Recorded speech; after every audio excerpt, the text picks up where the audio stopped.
Oh, I'm sorry. Did I break your concentration? Somewhere between science and superstition.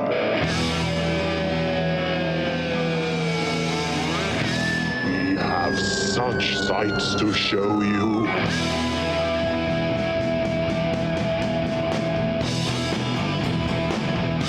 Strange Eons. Welcome to Strange Eons Radio. Way over there at his house, that's Eric Margaret. Hello. And way over there at her house, that's Vanessa Williams. Hello. And I'm here at my house. You guys listening are probably all at your houses because that's all we are allowed to do anymore. But maybe not for much longer. Here in Washington, our stay-at-home ends supposedly in just a couple of days, and we'll see if it gets extended or not. We've been pretty hunkered down though as far as a state. It seems like we're definitely one of the more cautious ones, so I definitely feel like we're going to be extending this guy. Yeah, it'll be interesting to see. I think Michigan opened it wide open again, and they were even more cautious than us. So, oh, really? So we'll see. Interesting. Yeah. We also this week have reopened Boeing, and I've heard from a lot of people that it might be our guinea pig, because if we give ourselves another 2 weeks, we'll see what's happened just with Boeing to decide whether or not it's brutal or gentle enough we can re-enter society. Yeah, that'll be interesting. I noticed that they've got health stations at the door for the employees, which is basically they've got the temperature monitor. Yeah, the thermometer that they point right at your head, gives a readout so they don't have to touch you. Perfect. And then what, though? You show up and you've got a fever and they, shoot you or something? I'm not sure how that works. Yeah, that's how the planes fly. Need another soul to the air god. Sacrifices. We don't just fly because of mechanics. Those things are huge. Are you kidding? You think an airplane can get up in the air without some kind of satanic ritual? Forget it. Well, speaking of satanic rituals, I watched a movie that Quentin Tarantino recommended on some other podcast I was listening to. What? And it was called The Chosen. Have you guys heard of this from the 70s? It sounds familiar, but it's got Kirk Douglas in it. Okay. And it is a Italian ripoff of The Omen, almost beat for beat. It's really pretty fucking good. Hesitate to call it a ripoff because it's a solid film in its own right, and it is streaming on Prime right now. And I was really impressed. Also, if you're so inclined to look closely, you get full dong from Kirk Douglas, and this is not, in greatest shape Kirk Douglas. This is 1976 Kirk Douglas. I mean, he's in good shape for his age, but he's still 70 or something. And he's running naked in a dream sequence right towards the camera. And beautiful. All you can see is swinging dick. And wow. I was like, that's actually fairly impressive. What year is this? Way to go, Kirk. Now suddenly, when I was like, really? What year did this come out? I'm not watching this, but I'm fascinated. 1976. Oh, okay. It's all coming together now. But also Italian. Oh, even more. Yeah, totally. Boy, there are a lot of movies called The Chosen. Yeah, I know. That's probably so why this is 1976. It's funny because it's so similar to The Omen. And it's right after The Omen. It's like a blatant cash in on The Omen. Oh, okay. That might be why I've heard of it. It's got some neat stuff at the end where there's imagery from the Book of Revelations, of course, and the seven-headed dragon coming out of the water and everything.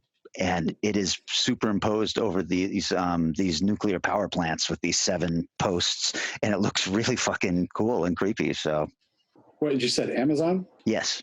There it is. Oh, weird. It's got a poster listing as Holocaust 2000. Yes, that was another title. I think that might have been the Italian title. Right. What have you guys been watching? I finally went ahead and watched Onward, which is the new Pixar film. Have either of you guys seen it yet? I have not. So I realized with Disney Plus, I could watch it for free. So I got very excited about this because it's been showing up on my rotation for Amazon for a while now, just $20 to watch this movie that I had very little interest in theaters. But since it's free, yeah, it's set in a fantasy, like kind of a current world fantasy style universe instead of like our normalcy. It's a world that used to have magic, but now their unicorns are basically like trash pandas and and these two brothers, one is like obsessed with D&D and everyone else is like, that's dumb, like you gotta like grow up, like stop living like you think this stuff is real or whatever. Anyways, it's the other brother's birthday and his dad, their fatherhood passed away, leaves them a spell to make him come alive again for one day, and they do the spell wrong, so they only get half of him, and then they spend the rest of the film trying to get the rest of him so they can see him for one day. It's very sweet. It's very Pixar in that like you get that little moment of sadness. It tugs you around. As far as Pixar films, though, it's probably one of the it's hard to say worst because they're all good, but it's not near the top of the pile, I'd say. Yeah. Cars 2 is a Pixar film, so Is it really? Yeah, so Okay, that's the bottom. Yeah, for sure. They've stumbled a little, very, very rarely, but they have stumbled. A few moments. I mean, it is a super solid story. It's super tight knit. It's just that I feel like the world's just a little too far fetched. Like the griffin, the I don't even know what it's called. The person who's a lion, scorpion, and a winged creature, like basically works at like an Applebee's. Like there's things where it's like it's funny, but it's also like weird to the point where it's like not. I don't know. Is that a chimera? Is that what that? That's exactly. Is? I think that's what it is. Yeah, I think you're right. I played me some D&D, Actually, that is one thing I will say. If you like D&D, I would say it's actually quite a treat. They worked with Wizards of the Coast and they implement specific like cards and things that you have in D&D into the story. How funny. I had no idea it was that connected. No, it was weird. It wasn't until like at the end it says like special thanks to Wizards of the Coast, and like yeah, there's just a lot of, that's like kind of his game, is he's always pulling out these cards to be like, oh, well, if you want to get this thing, if you want to learn this spell, you have to do these things. And it's like, but these are just dumb cards. And he's like, yeah, but they're based on magic. So let's see. Well, last night was the online version of the Bonebat Film Festival. Oh, right. Oh, shoot. Yeah. How'd that go? From 6 to 10 last night. Mm-hmm. It worked. It's weird. It's a very strange way to see a festival. But it's also something I'm going, maybe I'll talk to Steve about if Crypticon has problems. This might be an approach I'll look at, because it was through Vimeo and you could watch the movies and they had a chat going on the side. Mm-hmm. And a reader of how many people were there and stuff. And it averaged a little over 100 people most of the time. So whoa. Pretty good. Yeah. That's great. It was the best of, so I'd seen most of them. But because they also submitted to Crypticon? There's a surprising lack of crossover between the two festivals. Wow. We get a lot, but it's not anywhere near what you'd expect. But every year, yeah, Steve and I go, okay, well, because Bonebat's first. I'm like, so you showing this one? It's like, okay, I'll pass. Unless it's really good. It's like, you're showing that one? I don't care. I'm showing it too. So overall, it was pretty good. There weren't a lot of, I was watching the chat going, oh, God, we're going to get a bunch of people going, well, that one sucked. But there was virtually none of that. So how does it work? Do you, do you pay some kind of entrance fee to get a Vimeo code, or was it all free? No, from our side, it was all free. I haven't talked to Steve yet to see if I'm sure he had to pay some kind of a thing. Yeah. To have like a pro account at least. But it was set up, as he said, because then him and Gord had chat moments. They did 3 blocks and they introduced each block and talked a little bit. By the way, Steve, nice guitar collection, man. You look like he was coming live from Guitar Center. That's cool. But Gord had quite the design on the wall behind him. But apparently it's something they did live. There's no archive of it. There's no record kept by Vimeo. You can't go back and see it again. It's done for that period and it's done. Oh. So I was like, well, this seems like an interesting option. So I might look at that. Yeah. But that was a weird experience, but it still worked. got to see the films and interact with the filmmakers. And I'm very curious about this. I don't know if it's a VR experience or if there's other ways of doing it where you have like an audience that shows up at a time and you all like watch, or like a Zoom version or something, and you all watch the same movie together. That sounds kind of fascinating as well. And that's what the Facebook watch party is too, isn't it? Yeah. So I don't know how they do that, but that's something that they also have implemented. Oh, Yeah. wow. Okay. How about you, Kelly? More? Well, I watched this movie that I have been looking at for years and thinking, I'm not interested at all. And I just decided that I would put it on. Have you guys seen Altered? I've seen Altered States. This is not Altered States. It's Altered. I'm trying to remember. It's 2006 maybe, or 2000. Oh, it sounds very Yeah. I don't know. Tell us the plot, maybe. Well, the thing that I thought was so interesting is this was directed by Eduardo Sanchez, who was the director of the Blair Witch Project. And this is his follow-up film. This is his next film. Okay. And I hated the Blair Witch Project. I just thought it was trash, and I had no interest in seeing anything else he did. And then I heard the storyline of this, and it hooked me.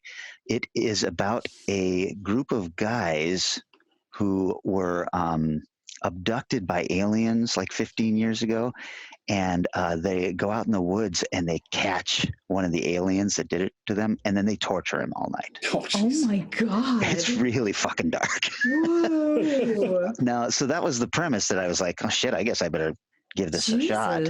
Yeah. It's not as good an execution as the idea is. The acting is a little shoddy in some places, and it goes kind of off the rails towards the end.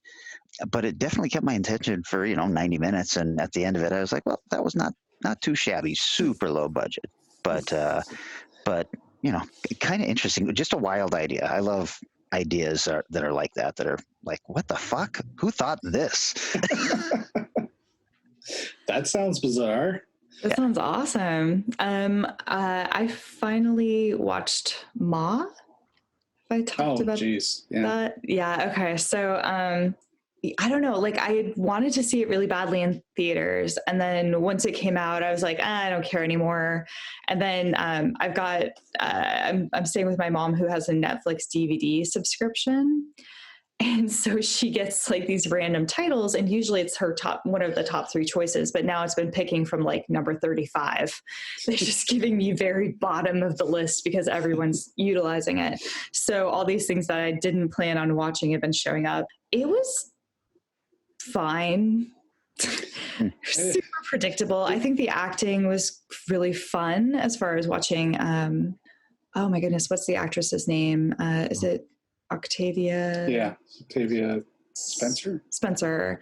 Like, watching her play like a bad guy role was super neat. But other than that, like, I don't know, it's fine. It's one of those films, because I watched it a few months ago, that the more it's kind of sat in my head and it comes up again and somebody mentions it, the worse it seems. Right. Which isn't good if you're not starting from a high note. Yeah. I first watched it, my reaction was kind of like yours. It's like, oh, right, it's okay. Yeah. But what's wrong with these stupid kids that they keep coming over to this lady's house? Well, what's wrong with this lady that she hates these stupid kids? Like, because they're not mean kids. So, like, if they were like dicks, then you'd have a setup like Saw or Hostel or something where it's like, these people are awful and they deserve what they get. But it's like, no, these kids are like pretty nice. They like take in the new girl. They like, you know. But the kids were the daughters and sons of the kids that beat her up in high school and stuff. So very Friday the 13th. Nightmare on Elm Street, not Friday the 13th. Yeah. Oh, yeah. Luckily not quite that extreme. Yeah. So yeah, that's it. Yeah, that's 100% it. Yeah. That was one of those ones that came out. That was a Blumhouse, right? Yeah. Yep. And it came out right after Get Out. So everyone was just like, fuck, let's give this a chance. And then you watch it and you're like, well, this is no Get Out. Well, I think Octavia Spencer was like, hey, yeah, I want to play like a bad guy. And Blumhouse was like, sure, here's some cash. I don't think they had like a story that they were really thinking about. I think they had a thing they wanted to do. Oh yeah, she's great. I mean, everybody in the movie, everybody in front of the camera does a good job. Yeah. Just whoever gave them the papers behind the camera. Yeah. He did a lot more work. Right. But, Yeah. Speaking of, I'm not sure where it sits with me yet. I know Kelly's was watching it. Are you still watching Westworld? No. I mean, yes, I am in an angry, non-involved way. I'll have it on and I'll be doing a bunch of other shit and I'll look up and go, oh, that looks cool. But it is so far removed from the storyline that I like about Westworld that Yes. I'm just not interested. I'm less annoyed when things veer off from their storyline than you are sometimes. But this is so freaking weird. It's so bizarre. And I was pulled in a little bit because Jesse from Breaking Bad is in it now. And I like him a lot from that. So I'm like, okay, this is cool. Huh. But I need a flowchart for this damn story. It's kind of a mess. Ooh, that doesn't sound good at all. I mean, I started watching season 2 and I was like, I don't know about this and kind of bailed, but that does not give me incentive to go push further. That first season was such a beautiful, contained storyline that It was really nice. I'm fine with, that just being my memory of Westworld. I liked that first season a lot. That was great. And unless season 2 is specifically Greek world or whatever it is in the movie that they go to next, like I'm not interested. Future world? Future world. Heck yeah. Future world's amazing. Anything else before we take a break? Legends of Tomorrow had a very bizarre crossover with Supernatural. What? That's exciting. Sort of. There's no Sam and Dean. Okay. So it's like, oh well. But they show up in a Vancouver forest, and the main character realizes, she pulls a sign off the wall and said, they're shooting Supernatural here. Oh my God. So you see glimpses of the back of Sam and Dean occasionally? Well, they find their car and she steals a bunch of weapons out of the back so she can use them. And they stumble across a whole bunch of dead bodies, and it's the Supernatural crew. So like, how are they going to finish shooting season 15? So it had the nice Legend of Tomorrow twist, but I was a little disappointed Sam and Dean didn't at least show up at some point and kind of maybe just walk in the background or something and just but it was fun, just like Legends of Tomorrow is. You said that and I had my hopes up high. I thought you were going to tell me like Constantine and Sam and Dean working together to stop something. That would have been awesome. Oh man, yeah. Nope. They get like Keanu Reeves back. Oh man. It's just people who weren't as famous when they did like big roles. Like, oh yeah, sure, I'll revise Constantine. But yeah, that's all I got. Okay. Well then, why don't we take a little break, and when we come back, we'll be talking about your genre pick, Eric, which was Nature Hates You still. That works. All right.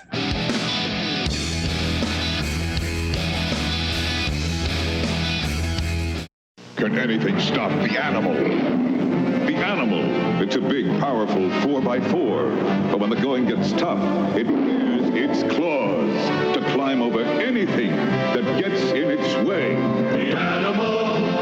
The animal. Can anything stop the animal? The animal. The animal. Clawing its way to the top. The animal.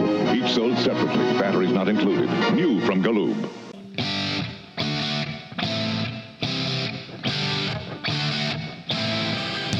And we are back. So the topic this time, Eric, was yours. It was Nature Hates You, or When Nature Attacks, or we'll figure out a title for it. But that means you get to go first. Oh, that's right. I shall dive in. Yeah, we talked about this before, and last time we went a lot more. We seemed to end up a lot in the 70s, which is a great era for this kind of film. But I went a lot more recent. This was one I saw at SIFF, Midnight Adrenaline, years ago, in 2006, called Black Sheep. Miles from civilization. I have a dream for the future. A secret experiment has given birth to a new breed of fear. Glad bloody animals. Oh, my lord! There's something wrong with the sheep. They attacked us. Oh, nonsense.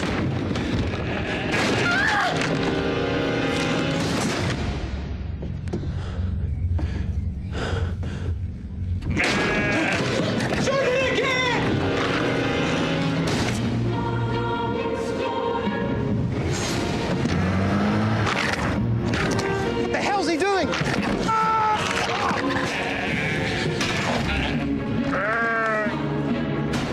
What are you doing in here? You wouldn't understand. What's that noise? Somebody's shearing. Oh, God, no. Get ready for the violence. We're trapped. Of the lambs. The sheep are revolting. Aren't they? Oh, no.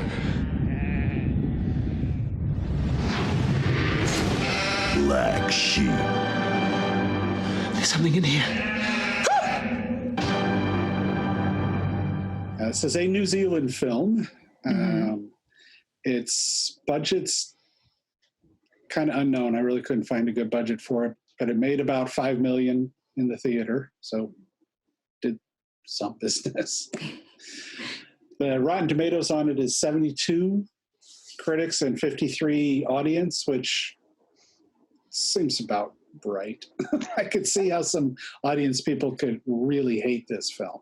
Really? I was there at that showing with you, and I thought that at least the SIF audience loved it. Oh yeah, I love going to Midnight Adrenaline movies when they were at their height there for a few years. We saw Bubba Hotep. Oh right, which was an unreal experience in the theater. Oh, that Cabin Fever was even good as a Midnight Adrenaline movie, which I then watched a few months later and went, ooh. Not nearly as good by yourself. Yeah, I could see that be super fun with other people. Yeah, but Black Sheep works really well with the crowd. It's written and directed by Jonathan King, who really hasn't done much else, which is a little surprising. He's got a couple credits, Under the Mountain and Reality with an I. Stars some pretty interesting people, though. Oliver Driver, who was starred and directed in Power Rangers. Sure. One of many. Yeah, that's right. Yeah, but he had a bunch of Power Rangers credits. Like he did several different seasons of them in different capacities.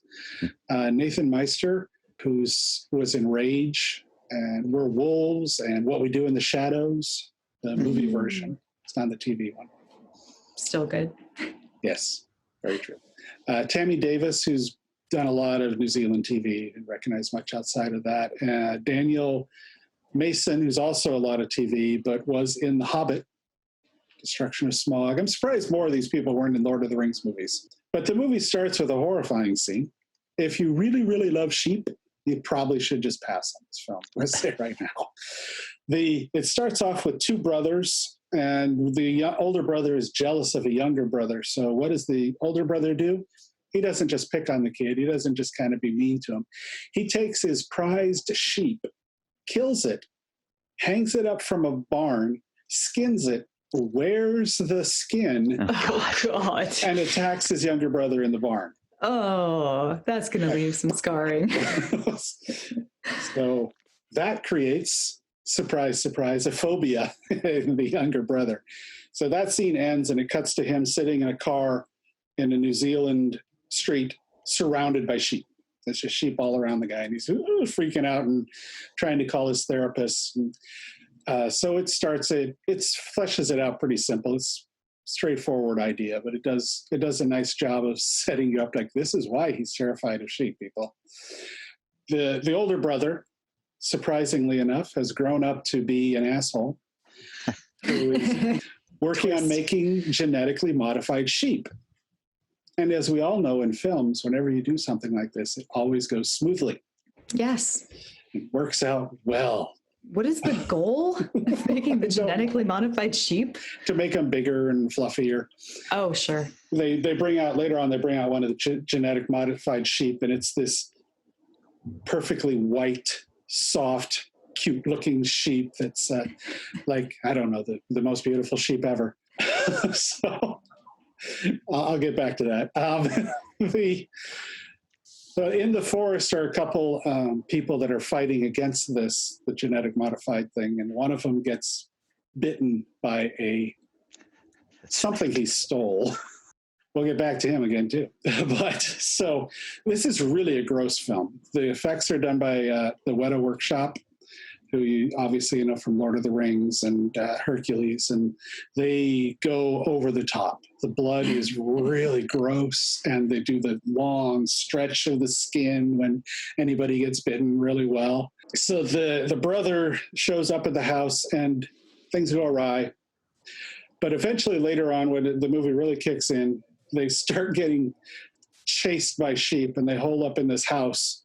And the line that set the entire theater off and sets up the entire film really well for the rest of it is they're trapped in there, and one of the guy's phobia of sheep is freaking out, and they both look at him and go, "What is your problem?" It's like, "I have an irrational fear of this exact thing happening." And I remember the theater going nuts on that line. Yeah. Sets up the rest of the film as the comedy weirdness it is. I don't know if I'd quite call it a spoiler, but not only when you get bitten by the sheep just don't go nuts themselves. If they bite a person, the person changes. Right. Into a giant sheep. Oh my God. A were-sheep. Yes, exactly. Wow. Do you get the transformation scene? It's slow. So whenever you see something, they've pretty much already changed. And when they try to do an effects change, it's more of a Jacob's Ladder kind of the shake thing. Oh, and it's not American Werewolf or anything really cool like that. Sure. It drives home quite well the cliches of zombie, just the sheep. And humor comes from this. I hope it was intentional. But seeing sheep come over the sides of mountains in giant hordes of sheep, and it's just like, oh, that's so cute. And then they go to the close-ups when they're at the fence, and it's obviously the puppets and stuff, and they're going, ah! Like, what the hell am I watching? Again, this is a well-made film, so they do a lot of really good stuff with that. There's a strangely serious scientist who I think is kind of a fail. She should have been played up a little goofier. I think it would have worked better. They've got really wonderfully stupid humor, like when people start to change, when the older brother starts to change, he's like, "I'll get you, you bastard." Oh, jeez. And that's where the very pretty sheep comes in, because the older brother, as he's turning into a sheep, gets very attracted to the little sheep. No. Oh, yes. Yeah, there's some good jokes along there as well. They find a wonderful weapon that they should have figured out earlier, and that's the sheepdog. Oh, cool. So that's a good incorporation. Yeah.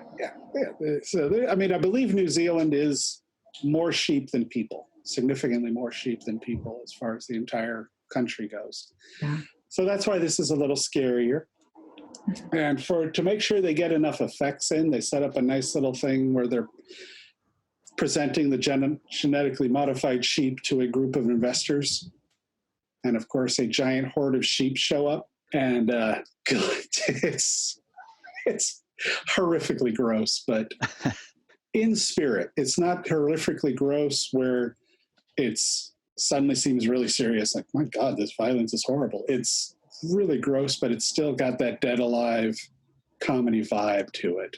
Mm. Must be something with those New Zealanders and their gross comedy. But so yeah, I would definitely say check this one out. There weren't a lot of facts on it, though I was interested that apparently in New Zealand, Rocky Mountain oysters are just mountain oysters. Uh-huh. So if you ever go to New Zealand, forewarned. The film, this is kind of weird, but the film was financed in part by an investment from a Korean company. It's the first time a Korean company had ever directly invested in a New Zealand film. And part of the connection was Weta Workshop worked on The Host. Oh my God. That's cool. I had no idea. So that is, that's about all I got to say about the film. I feel like I should talk more, but the film it's just a zombie style film. So you've seen the style of the film all the time. Set up, something goes wrong, people get trapped in a house, they escape, run away, they get in trouble again. It's not, if you like that kind of film or you hate that kind of film and want to see it made fun of, Black Sheep's a pretty good option. It's not Shaun of the Dead, but it's still pretty damn good. Interesting. Nice. Cool. You want to go, Vanessa? Sure. Yeah, I'd be happy to. I was really excited about this week, and there's so many great options, but somehow I ended up picking a film that I never thought I would watch in a million years. Oh. Arachnophobia.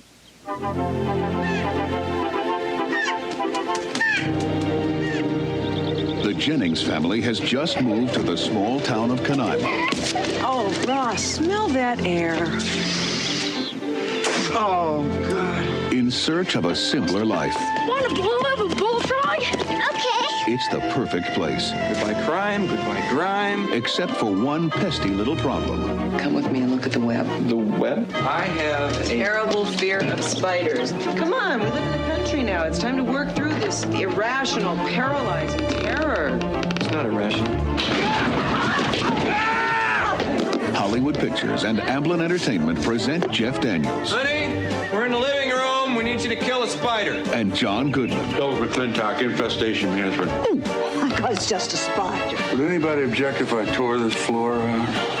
I would. False alarm, then leave on. There's no spider here.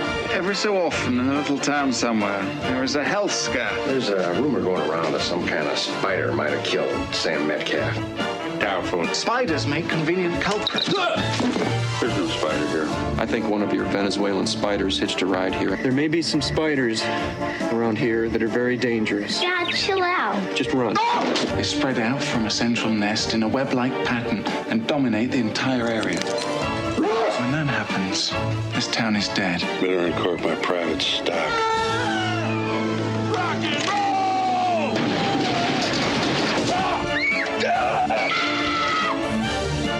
Hollywood Pictures and Amblin Entertainment present Arachnophobia. 8 legs, 2 fangs, and an attitude. Perk up, Lloyd. If we find the spider that did this, you can arrest him. Arachnophobia, a thrill-omedy. I don't like spiders. Would you say that you have a phobia? No, I have a distinct hatred. Oh. I grew up in the woods. I still live in the woods. I now bug bomb my house every 3 months because I cannot stand them. I've grown up like waking up with them crawling towards my face on my pillow. I've had them in my clothes. I've had them in my closets. Like they were just a part of my life in a way that was just frustrating and stressful. So the thought of bothering with this film was tough. The person who I was staying with was like, "This is the film. This is the film that you're going to see." So I got talked into it, and let's go over a couple of things about the movie. It came out in 1990. It's actually the first film released under Disney's Hollywood Pictures label. So I don't know. It should be on Disney Plus, frankly. I rented it off of Amazon. Rotten Tomatoes got 92% critics, so really highly favored by critics, 54% audience. Audience was not as keen as the critics were on Arachnophobia. I wonder why. It's labeled as a black comedy horror. The budget for it was $22 million. The box office I think this might just be US, was $53.2 million. And then it got another $30 million just in like video rentals. So it was a pretty big splash financially. Got a very heavy Spielberg feel to it because Amblin, is that his company? The director of this movie, whose name I have right here, Frank Marshall, co-founded Amblin with Spielberg. So there's very much a Spielberg hand in here, and you really get that feeling through some of the opening shots. There's a lot of, like, you can see like Jurassic Park 3 years later coming off the back of this movie. There's helicopters through like beautiful jungle, and it's got a lot of like rising and falls similar to a Spielberg-esque film. So directed by Frank Marshall, this is the first film he ever directed. He's actually married to Kathleen Kennedy, who produced this film. Kathleen Kennedy, who produced E.T., Jurassic Park. She's currently the president of Lucasfilms and has a contract to be so until 2021. She started off initially as Spielberg's assistant on Raiders of the Lost Ark, and just worked her way up. So, I mean, that's like a Hollywood success story if I've ever heard one. And then we've got screenplay by some kind of like pretty unknown people. Two guys, Don Jacoby, who he did a couple of small things that I'm trying to be able to read. Vampires, Philadelphia Story, Evolution. And then Al Williams, this is the only thing he's ever written. The film itself. The plot, just in case anyone hasn't seen this movie, which I know is a big hit. I don't know. I don't hear it referenced a lot nowadays, but I remember in the 90s, it was like, oh my God, have you seen this? Ooh, like it was a really, everyone was talking about it. A newly discovered spider in Venezuela is transported to a small American town and produces a new species of deadly spiders, which begin to kill the town's residents one by one. So that's kind of the basic plot. You have a kind of cool cast. You get Jeff Daniels is like this city doctor who moves out there from San Francisco, from the happening city. And they're like, oh, you're just a city doctor. And they do these like wide shots of San Francisco sometimes. And I'm like, for a while, I was convinced he must have been from New York from the way they were talking. I was like, he's like, yeah, like the hustle and bustle of the big city, and like everything's chaotic all the time, and everything's confined and whatever. And I was like, yeah, okay, New York, San Francisco, okay, sure. So him and his wife and his 2 kids have moved out to this farmhouse to try out a different style of life. Anyone who doesn't know Jeff Daniels, I don't know what to say. I don't know. Dumb and Dumber, I get, which is a weird reference because he's a great actor. I loved him recently in Newsroom. By the way, his first role, 1980, Hawaii Five-0. One episode. And then we've got basically a knockoff of Helen Hunt playing his wife. Harky. Yeah, I was like, at first I was like, Helen Hunt. No. An Italian ripoff of her. Mm-hmm. It was really obvious. Harky Jane Kozak, who's playing, like I said, Molly Jennings, Jeff Daniels' wife, and then John Goodman. Yes. So good. He's playing the bug exterminator, which I kept writing down as Terminator because I couldn't remember the name of what bug killers were. He's got his own company called Bug Be Gone. He's super goofy. If people out there have seen House 2, he reminds me a lot of the character from the guy who plays Norman in Cheers, or Norman Cheers. He's very similar character, super goofy, super over the top, comes in with like equipment and is clearly not necessarily good at his job, which is kind of fun. But John Goodman just goes to town. And then Julian Sands, he plays kind of a British spider expert. He actually starts off the film because in discovering this Venezuelan rare spider thing, he takes a photographer on a helicopter ride to this, small patch of the forest that's kind of sunken down in this little like contained area. And they're looking for bugs, and he wants to find the coolest, hottest, newest bug that he can name something dumb. And they release this like gas into the forest. And it was kind of a really neat scene to start off on because it feels, again, very Spielberg. They've got all these set pieces where they have these buckets that they start setting up. You've got these adventure music moving you in and out. The fog goes off and all these bugs just start falling out of the trees, like giant. Some of them are spiders, some are butterflies, falling into these containers, and they're getting trapped in them. And so that's where they discover this spider. it bites. It has like a weird revenge thing with the photographer. I think the photographer like steps on or something. Somebody kills another spider, and so the spider's pissed, and so like it bites him, and he's like not. Oh no, he's already not feeling well. Goes into his tent. The spider has hitched a ride back and has escaped into this little tent sleeping area, and then he bites him in his sleep and murders the guy and sucks all his like blood out. I don't know how this works because it's never done again for any of the other victims, but it's like, okay, interesting. And then hitches a ride back to America. That's where we get, we break into B plot, I guess. Jeff Daniels moving back with his wife. He's trying to set up a practice, a medical practice, but everything kind of is going wrong. The doctor who promised, the small town country doctor who said, oh, I'm going to retire, you can have my business. And they, figured everything out. He gets there, Jeff Daniels gets there, moves in with his family, and the doctor's like, psych. Actually, I super don't want to. And it's kind of set up as this like frustrating protagonist. He's very bad at his job. Like it starts off by showing you that he's got a woman on the wrong prescription medication. He misdiagnoses people. He's not interested in doing autopsies on people who have weird sudden deaths. So you kind of get this interesting sort of, it's a character-filled piece. The spider that killed the photographer hitches a ride in the photographer's coffin back to this small town where he's buried. But the spider gets out.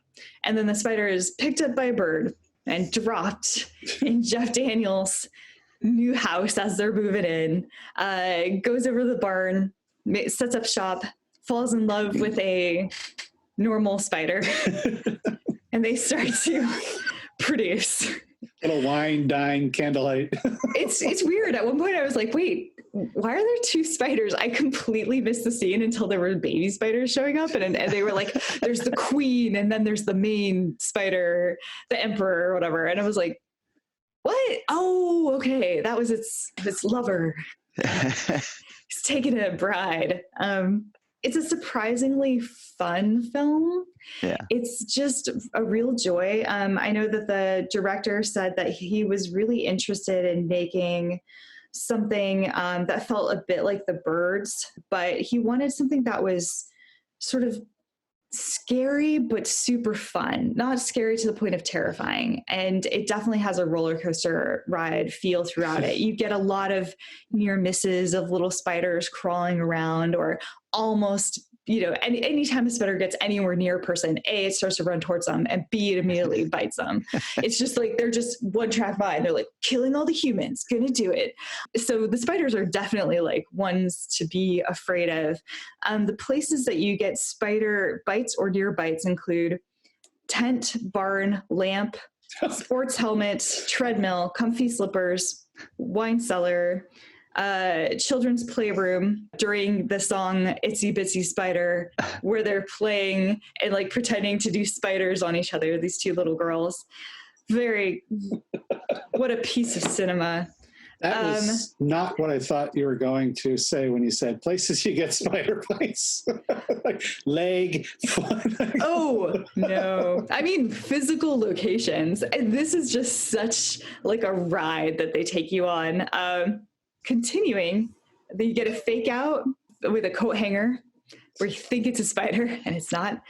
Shower, toilet, popcorn bowl, and then just all over the house, like pouring in every direction. The way these spiders work, they're very dangerous because basically this big spider mated with the normal house spider, and now they've created this like species of extremely deadly, like the most deadly spiders on Earth that are little fast house spiders. So the big giant spider is just like setting up shop in the barn, but in the meantime, he's got like he sent out all the spiders to different parts of the town to like slowly take over it by going further and further out, and eventually the world. Which is when we bring Julian Sands back in to explain all of this to us. Nice. There's a lot of spider facts that are probably spider fiction. The species of spider does not mate in a traditional way. Like there's no sex organs, so I guess it just splits off from itself. So then why does it have a female? Don't know. Mystery. Need that romance storyline. Very important that you have two, not one, but two spiders. Jeff Daniels has... he has arachnophobia. He's terrified of spiders and he freezes up whenever he's near them, which comes into play, of course, you know, at the most important moments. I will say it kind of ends with a really fun, almost like boss battle between Jeff Daniels and cellar spiders, where like it's in like Jeff Daniels like wine room where he was like, yeah, I'm gonna have my first wine cellar and that's the best part about having this house, except for all the wood is rotten and I can't do much and my favorite 100-year-old wines are down here. And like, so he's down there, he's literally chucking bottles of wine at the spider and he's looking at the label being like, do I want this wine? No, okay, not this one. All right, let's throw it. It's really neat. And then you also get John Goodman is really fun just watching him do the exterminating, where he literally is just walking past spiders being like, I don't see any spiders in here, and they're like just crawling past him. He's checking behind the toilet and he literally has his hand like right next to one. He's like, nope, no spiders here, and like walks off. And he's like spraying them with this like spider killing stuff, which the spiders are immune to, and he's just like spritzing them down and the spider's like, meh. And he's like, I'm gonna get you, and he finally just steps on it. There's just a lot of neat stuff. He comes in guns blazing near the end, almost like the extra hero, with like super toxic stuff that literally just fries pieces of the house like as he's spraying down the spiders. Yeah, I would say there's a lot of good in here. My favorite moments, definitely the opening scene, fun mix of freaky and funny. Like they really did such a good job of balancing out. Like you never get this in horror films anymore. Like I feel like nowadays it's so heavy on the spook or jump, or you get so little comic relief. And this is just a much bigger joy because of the amount they put in there. They have really good spider effects, which I'll talk about in 1 second here. Jeff Daniels and John Goodman bring it like all the way. Like they are not half-heartedly in this film. They are in this film. There's a great character of a mortician who's constantly eating around the dead bodies, which is something I love. You get it every once in a while, this kind of trope almost of mortician who couldn't care less about the gross stuff around them. Right. So that's pretty fun. And then just the general Amblin feel. The negatives, spiders. I thought one of the things that made this such an effective film is those spiders had a reality to them, as opposed to sometimes in these movies you see a creature and you can disconnect and go, that's creepy, but there's no way. Like the black sheep. Right. It's like, yeah, there's no way it's not real. Sheep. And actually, most of the spiders were real. It's kind of funny. They brought in 300 Avondale spiders from New Zealand, which they're large. The reason why they chose them is they're large, they're super social, and they're completely harmless to humans. So while they look terrifying, they're actually super chill, and they were guided around spaces by using hot and cold. And like on the set, they were obsessed with treating the spiders well. So like when John Goodman steps on the spider, they actually had a hole in his heel. So when he would step, the spider would like curl up and be like, and then it would sit there. And then they'd like put John Goodman back to like, starting point and be like, all right, next take. And the spider's like, oh, okay, I'm good. And then he'd go and step on it again with the like empty heel and be like, curl up little spider. So they were obsessed. And I guess all the dead spiders in the film were spiders apparently that died of natural causes.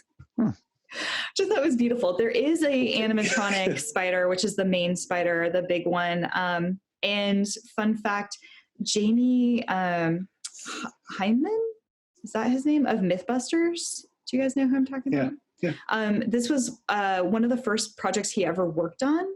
And the spiders that he was working with as these little built ones, he used a lot of magnets. He said the magnets basically made a lot of the natural spider movements, which is super cool. They did use one large, extremely deadly spider, which is another spider from New Zealand. I didn't write down the name of it, but they had like a handler for it. And it's the kind that like eats birds, and it's just huge. So that feeling of reality is because they straight up like went there. Yeah, they did do a really, really great job. There's rumored to be a James Wan remake possibly coming our way. So look out for that. Oh, one other thing I do want to note, which is really interesting. I actually have seen a movie last summer. I watched a movie called Kingdom of Spiders. Yes. With William Shatner and a lot of tarantulas. A lot of tarantulas. And in that movie, they don't give a shit. They kill spiders left, right, and center. You're like, no, because the spiders in that are also real, a lot of them. And they're like running away terrified, and people are just like purposely like driving over them with their car and stuff. And it's like, no, this is the first time I ever saw a film where I felt bad for a spider. But basically, it was noted that this is basically a ripoff of Kingdom of Spiders in a lot of ways. But to quote, who's going to sue Spielberg?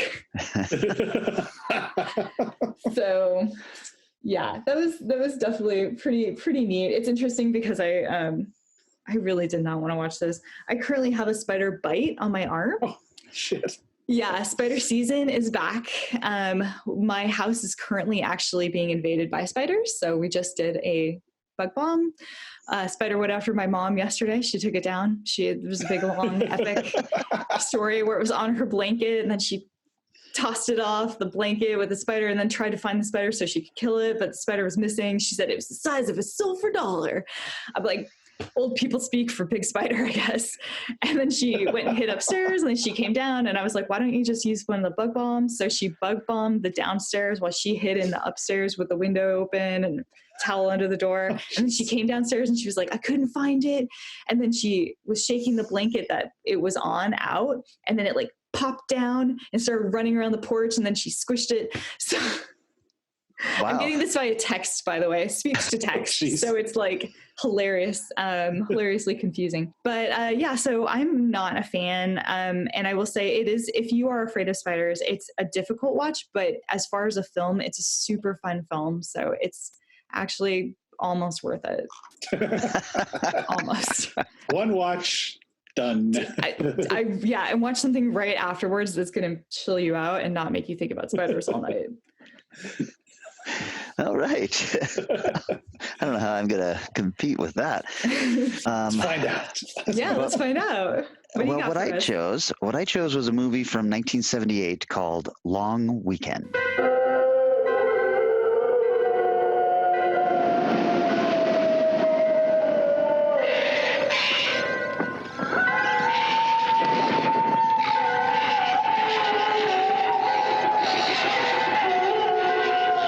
Listen to the sound of evil. It is out there, waiting.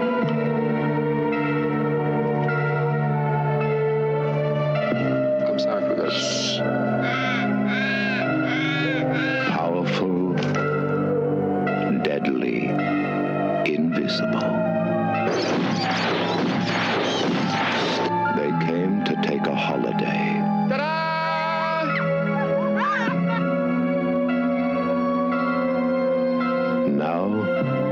Running for their lives because something is out there. There are secrets. There are mysteries. There are forces beyond imagination. Challenge them, and every living creature, every blade of grass will turn against you.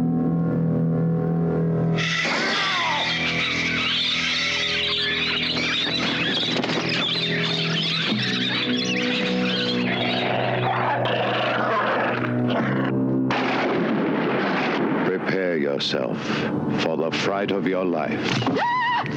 Christ! Long Weekend. An experience in terror and suspense.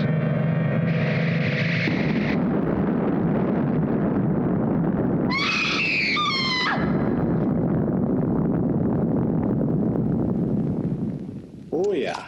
You're familiar with this? Because I had never seen it before. The first time we did this, this was on my short list. Okay. It had a budget of $270,000. I could find no box office. It's a Australian film, so I had to do that conversion in my head too. Google, I don't know man. what. Rotten Tomatoes, the critics have it at 88%, and the audience has it at 67%. It is directed by Colin Eggleston, who all of these guys have a lot of credits, but it's mostly Australian television stuff. But Colin directed Cassandra and Innocent Prey, which I had seen before. It was written by Everett DeRoche, who has 52 credits, but the only two I recognized was Razorback, the Killer Pig movie, and Harlequin. They're a different set of films. Yes. He has a wide array of interest. Stars John Hargraves, who's got 59 credits, Hotel Sorrento, and Brion. Hotel Sorrento was the only one that I had even heard of. 52 Australian television credits. You start looking at this stuff going, it is a completely different world. Have they even had 52 shows in Australia? You know, they probably got like 3 channels. You see British television credits and you're like, oh yeah, I've heard of these shows because that's still the civilized world. Yeah. You get Australian television. I'm looking at these series going, wow, that sounds like a really shitty show. It also has Briony Behetz, who has 48 credits, all of it Australian television. So they play. It's basically just the two of these people. They're Peter and Marcia, which was kind of weird because all I could think of was the Brady Bunch. Oh, sure.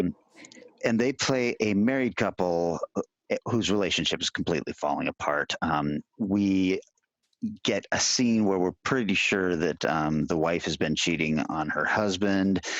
And later on in the film, it comes out that they had an abortion that I think he kind of forced on her to have. What the film really does well is kind of explains and shows you how awful of human beings these people are, not just to each other, but to everything around them. They're really ugly Americans, but they're not American. They head off for a long weekend, off together camping, and they bring their dog Cricket. But you're kind of wondering why they even did this thing, why they would want to be stuck together, because it's clear that they're having a bad time. They're fighting all the time. They're just awful people in general. He's brought a gun out into this, and where they're camping is really nice on the water and woods and big hills and all this stuff. It's a really beautiful area. He's got a gun and a lot of booze, and he's drinking and just shooting the gun off.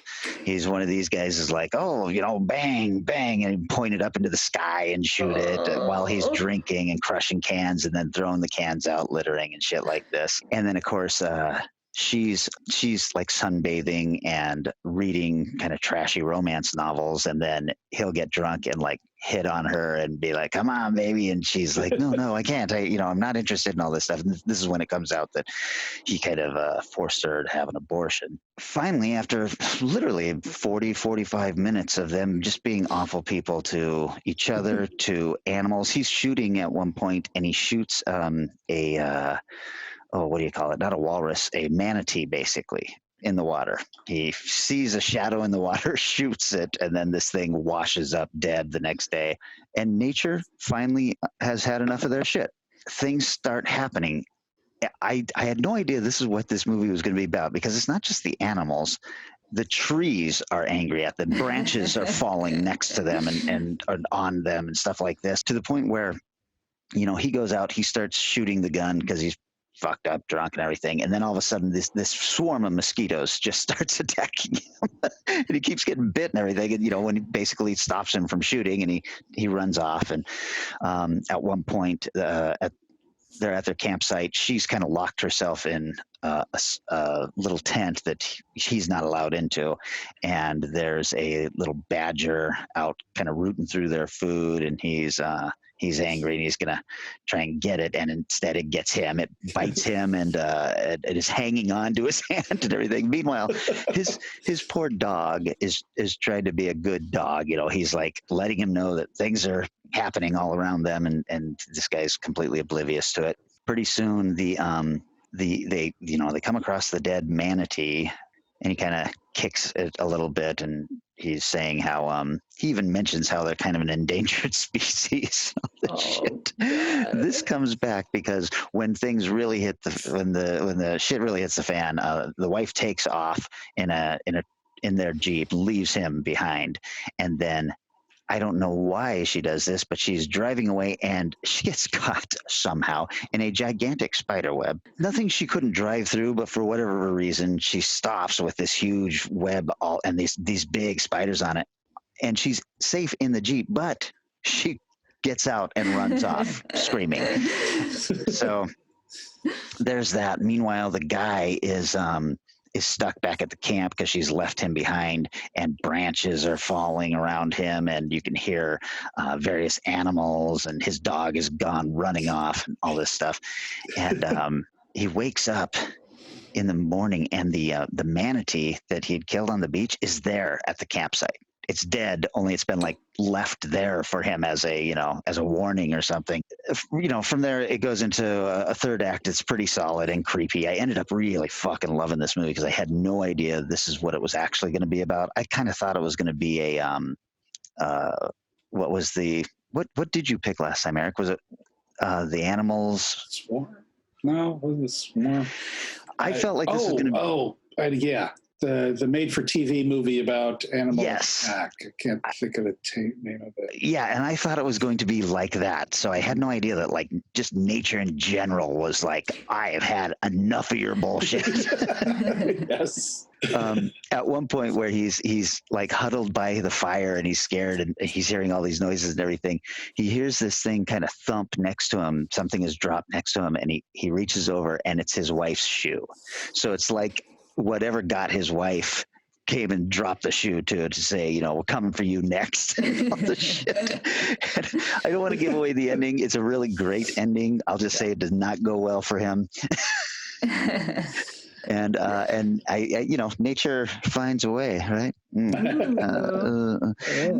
what it found a way for this guy was to get him and his wife off the planet. I really enjoyed it. Yeah, that was a good one.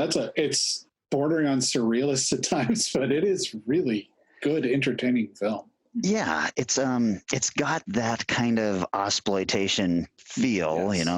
You could watch this and Turkey Hunt or Turkey Shoot or whatever that was called, and that would be a great double feature because it just feels like those two movies were shot right around the same time, probably in the same area.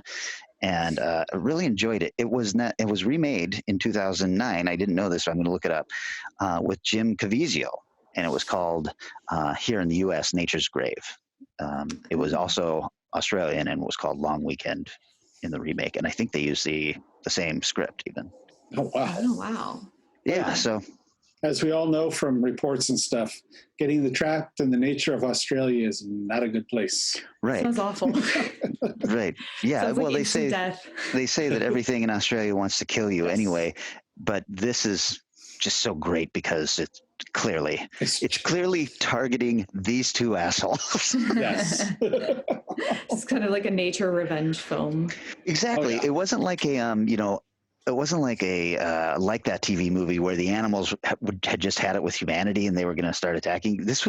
Nature was like, these two fuckheads are, you guys are, we're done with you. So.